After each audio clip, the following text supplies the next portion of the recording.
what could you do to improve yourself?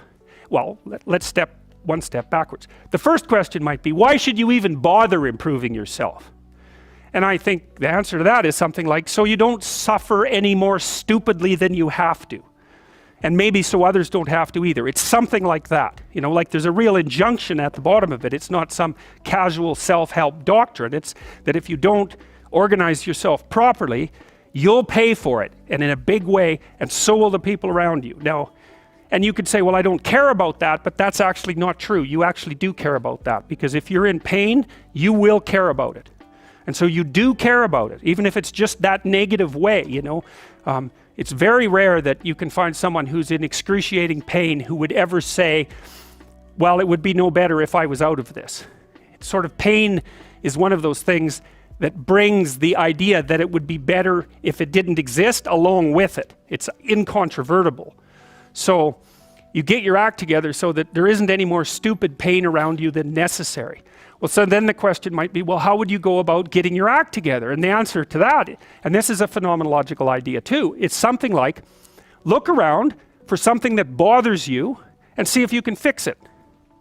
So now you think, well, let's say you go into you can do this in a room. It's quite fun to do it just when you're sitting in a room, like a room, maybe your bedroom. You can sit there and just sort of meditate on it and think, okay, if I wanted to spend 10 minutes making this room better, what would I have to do? And you have to ask yourself that, right? It's not a command, it's like a genuine question.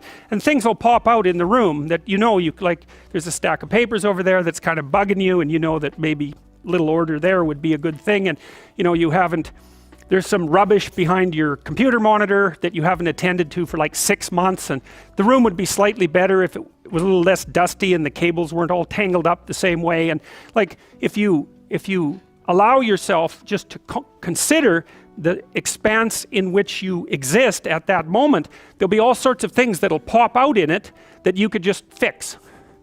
And you know, I might say, well, if you were coming to see me for psychotherapy, the easiest thing for us to do first would just be to get you to organize your room. You think, well, is that psychotherapy? And the answer is, well, it depends on how you conceive the limits of your being. And I would say, start where you can start. You know, if something announces itself to you, which is a strange way of thinking about it, as in need of repair, that you could repair, then hey, fix it. You fix 100 things like that, your life will be a lot different. Now, I often tell people too, fix the things you repeat every day, because people tend to think of those as trivial, right? You get up, you brush your teeth, you have your breakfast, you know, you have your routines that you go through every day. Well, those probably constitute 50% of your life. And people think, well, they're mundane, I don't need to pay attention to them. It's like, no, that's exactly wrong. The things you do every day, those are the most important things you do. Hands down. All you have to do is do the arithmetic. You figure it out right away. So 100 adjustments to your broader domain of being, and there's a lot less rubbish around, and a lot fewer traps for you to step into. And so that's in keeping with Jung's idea about erasing once you've got your mind and your emotions together, and once you're acting that out, then you can extend what you're willing to consider yourself and start fixing up the things that are part of your broader extent. Now, sometimes you don't know how to do that. So you might say, imagine you're walking down Bloor Street and there's this guy who's like alcoholic and schizophrenic and has been on the streets for 10 years. He sort of stumbles towards you and, you know, incoherently mutters something. That's a problem. And it would be good if you could fix it, but you haven't got a clue about how to fix that. You just walk around that and go find something that you could fix, because if you muck about in that, not only is it unlikely that you'll help that person, it's very likely that you'll get hurt yourself. So, you know, just because while you're experiencing things announce themselves as in need of repair doesn't mean that it's you right then and there that should repair them. You have to have some humility. You know, you don't walk up to a helicopter that isn't working and just start tinkering away with it.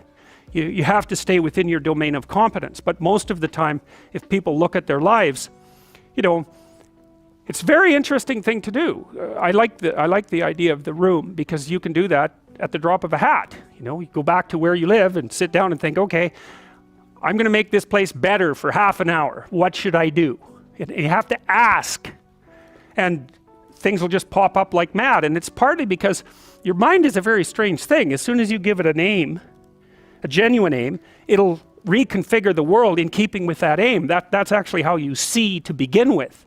And so if you set it a task, especially, you have to be genuine about it, which is why you have to bring your thoughts and emotions together, and then you have to get them in your body so you're acting consistently. You have to be genuine about the aim, but once you aim, the world will reconfigure itself around that aim, which is very strange. And it's technically true. You know, the best example of that, you have all seen this video where you watch the basketballs being tossed back and forth between members of the white team versus the black team, and while you're doing that, a gorilla walks up into the middle of the video and you don't see it. It's like, you know, if you thought about that experiment for about 5 years, that would be about the right amount of time to spend thinking about it, because what it shows you is that you see what you aim at.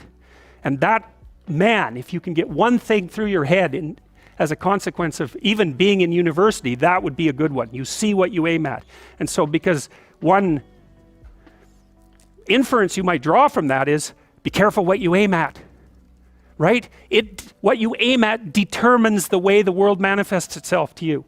And so if the world is manifesting itself in a very negative way, one thing to ask is, are you aiming at the right thing? Now, you know, I'm not trying to reduce everybody's problems to an improper aim. People get cut off at the knees for all sorts of reasons. You know, they get sick, they have accidents.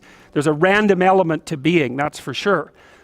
And so you don't want to take anything, even that particular phrase, too far. You want to bind it with the fact that random things do happen to people, but it's still a great thing to ask.